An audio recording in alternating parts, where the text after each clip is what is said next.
You will never, ever, ever, ever, never, ever, ever squeeze a pineapple hard enough to get ketchup out of it. Do you know why?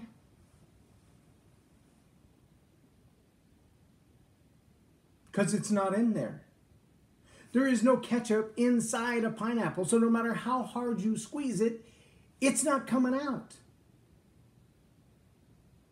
I can't tell you how many times I've seen someone put on the spot as an expert, maybe to tell a story, to share their own experience with something, to extrapolate on an idea in a brainstorming session, and they freeze. Deer in the headlights look. They have no idea what to say. Not that they have nothing to say. They just don't know how to sort through that file cabinet of all of those things. It's like on tax day in the receipt box or the filing cabinet, and they say, we need a receipt for this particular thing or you're going to face an audit. And the sweat starts to pour from places you didn't know can sweat, and you start to shake, and your eyes start to cross, and you're thinking, oh my gosh, what could I possibly have done with that receipt? Many people find themselves in that same place when they're asked to speak in public. Now, there are a lot of people who love to speak in public. In fact, there are a lot of people who love to speak in public so much they talk when they got nothing to say. They just want to say something, anything. I remember when I first started my public speaking career, I honestly told people, whatever it is you need a speech on, I can do it. I'll do the research. I'll find the material. I just want a chance to speak. Not quite that place anymore. I speak on leadership skills, communication, and attitude. Those are my primary topics of focus. Communication skills, attitude. Attitude engineering is what I call it. But all of the relevant stories in my life are no different than the relevant stories in your life. They all have a common core of our own life experience. They have been developed because we lived through something. They are a part of our lives because they were important in that moment. There was emotional attachment to that moment. There were lessons that we learned in that moment. There were takeaways that could be very, very valuable to someone else from that moment.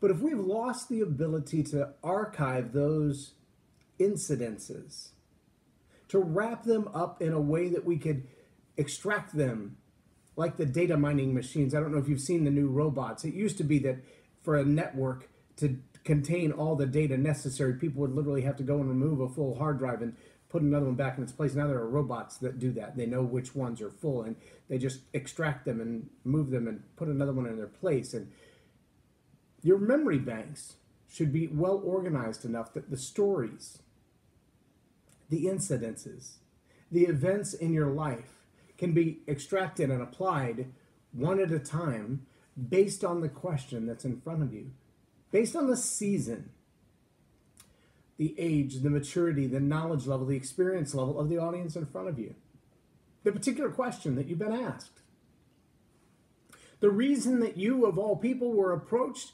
to answer this question. All of those things should come into play as your memory robot goes to that story and that event and says, that's the one. That story, I could tell it in 2 minutes or less, and it contains all of the elements that will answer the question, meet the need for the day, target the audience that's in front of me, and deliver transformation for them. It has all of the elements with the emotional connection, with the avatar window, with the honor window. It has all of those connections, and it also has a great call to action, and all in 2 minutes or less. Now, if that's not something that you have in your arsenal, September the 9th is a good day for you to remember. It's a Saturday. I haven't picked a place yet because I really want to make it available to, and most convenient to, those who actually buy tickets. So right now, through the end of August, you can actually get your tickets for $200 off. So they're only $97 if you want to go. I'd love you to be there. But we're going to walk through the process of Selecting from all those random stories, that box of receipts, the one or two or five, selecting the stories that have the most impact for the message that you want to deliver consistently. Yes, I teach public speaking.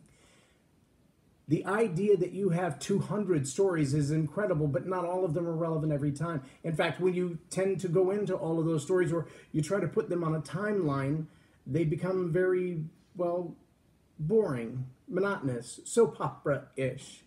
And no one really wants to go through all of that unless they're reading your memoir. But to look at a finite incident, an event in your life, a moment in time that you can encapsulate and say, this is when I learned this lesson. To walk people through that moment, that's very valuable.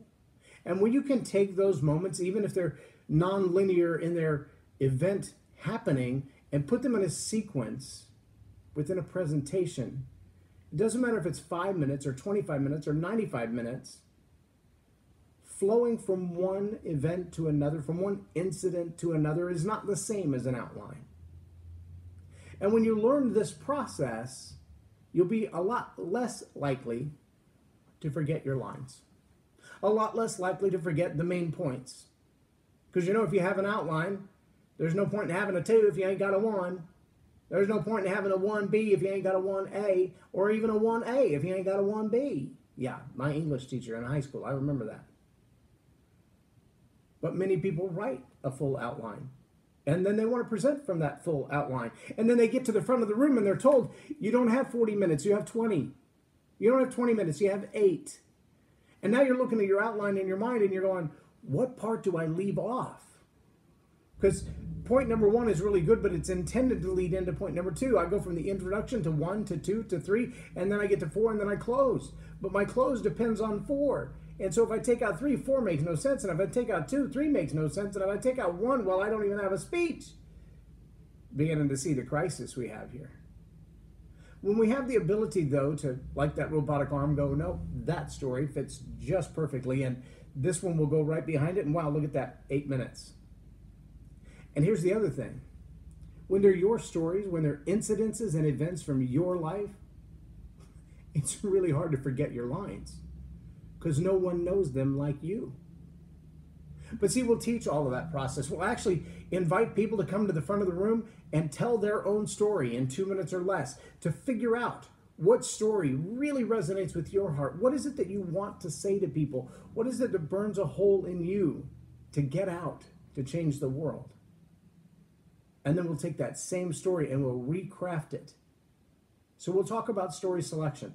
We'll talk about story crafting. We'll talk about the call to action. We'll talk about speaking with authority, with ownership, with relevance, and how to be responsible when we do that. There's a way to tell a story that draws people in, that causes them to lean in on the edge of their seat, to feel like they were there when it happened, even to feel like it's their story. I'd love to share that with you. I'd love to teach it to you, but I'm not going to do it right here. September the 9th, you can go to Eventbrite, you can go to my Facebook page, it's listed on both of those. I would love, in fact, I will put a link in the comments below. Look for the little picture of the Cuban car. There's a story behind that. And if you're there on September the 9th, you'll hear that story, and if not, you probably never will. We have room for about 25 people. Love for you to come, love for you to be a part of it. Once we get over 25, there's just not enough time to do practical stories for everybody with a one-on-one type of approach. At that point, we start doing small groups. I'm glad to do that if that's what you want to do, but I think 25 is kind of the ideal number for everyone to have a chance to come to the front of the room and everyone to hear everyone's stories. So I'd love to take the time to do that with you. I'd love for you to be a part of that storytelling workshop called Transforming Stories. I hope to see you on September the 9th. I'd also like to know this, and I'm not sure you know this, but we could figure it out. See, it doesn't matter how hard you squeeze a pineapple, ketchup never comes out. But we do know that when you squeeze a pineapple, pineapple juice comes out. And when you squeeze a ketchup bottle comes out. The ketchup comes out. See, there I am again with that whole speaking thing. My question is, what comes out of you when you're under pressure? Have you trained your psychology? Have you trained your own mind, your own heart, so that when you're under pressure, what comes out is what you intend for it to come out? You ever verbally kick somebody under the table? You say something that you know is going to rile them up just to see what their reaction is? People do it in job interviews. They sure do. And when they do, you want to know what comes out? What's already in there. What comes out is what's in you all along. When you're put under pressure, when you're asked that question that you weren't ready for, when life begins to squeeze on you, you're going to be like a sponge being run over by a steamroller. And what comes out of that sponge is what it's been marinating and what it's been soaking in the most. If you've been soaking in negativity and lies, guess what's coming out? And you can tell them. If you meet a salesperson and you start asking them tough questions and they start dodging your questions or giving you lies, telling you things that you know are not true, you kind of know what their background is. You kind of know where they come from. If you say something to someone and they respond with a violent, offensive response, you know what their background is. You have a pretty good idea how you're going to treat them. And your stories do the same. The story you select, the way you tell it, the emotion that comes with it. All of those things are what's in a sponge, what's in a pineapple. And in the pressure of the moment of telling that story, what's in you is what's going to drip out. For that reason alone, you might enjoy this section of the storytelling workshop, Transforming Stories, called The Psychology of Story. We'll talk about cognitive dissonance. We'll talk about ethos and logos and pathos and how those things fit into the story and reveal who you are. Man, I hope you'll take time to come be with us on the 9th. Click on that link in the comments below and join us. I am J Loren Norris, and you've been watching Tell It Like It Is TV. Have a great day. No, have a blessed day. Have a better than blessed day. Go soak in something that will change you. Yeah. And crush that subscribe button and the share button as well. Thanks.